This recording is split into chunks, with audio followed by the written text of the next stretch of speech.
We had a segment called Banana of the Week, but obviously that's not working anymore because it's more of a Banana of the Month.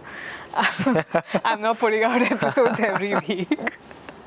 So the Banana of the Month is publishing. Like, everybody out there is trying to publish their own projects. And yes, Instagram has helped do that. Take the power onto yourself and publish your projects. But they're still paying all these well-known magazines to publish their work. Right. So what do you think about publishing as such, as a hot topic right I think now? it's a banana that every monkey is behind, very honestly. And I would actually hate to admit that we've also been in that position at some point. We still have our projects being published at places, but I think with just 2 years of constantly sort of doing that as a rat race, I think I've also come to realize that it's important to know where and how to position your work than just mindlessly getting like published everywhere and saying, okay, I can pay for it, so I'm going to pay and get it published anyway, because the viewers have become a lot more intelligent than you think. Okay, so if your work is genuinely good, people will find it, they will come to it, they will view it, and they will critically kind of write back to you and tell you that they've liked this for a certain reason and not for a certain reason. But just to be seen everywhere is also pointless, because what are you doing it for? You're basically doing it for your own vanity. You're not doing it for anything else. Because at the end of the day, it's not just the image that's going to get you a project.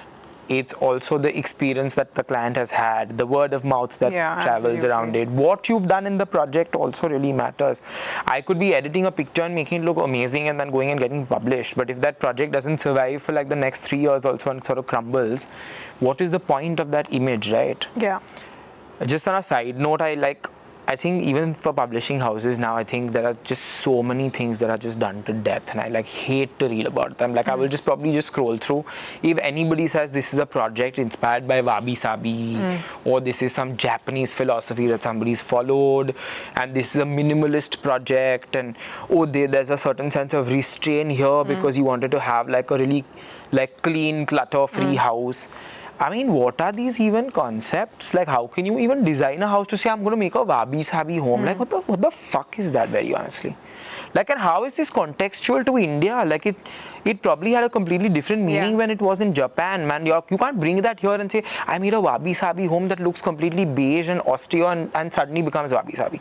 So I think that is also like holding us back from getting our work published, because I don't want to be categorized to say, just because it's going out and it needs to be accepted by a certain gentry of people, that I will call my project minimalist, or I will call my project inspired from a philosophy.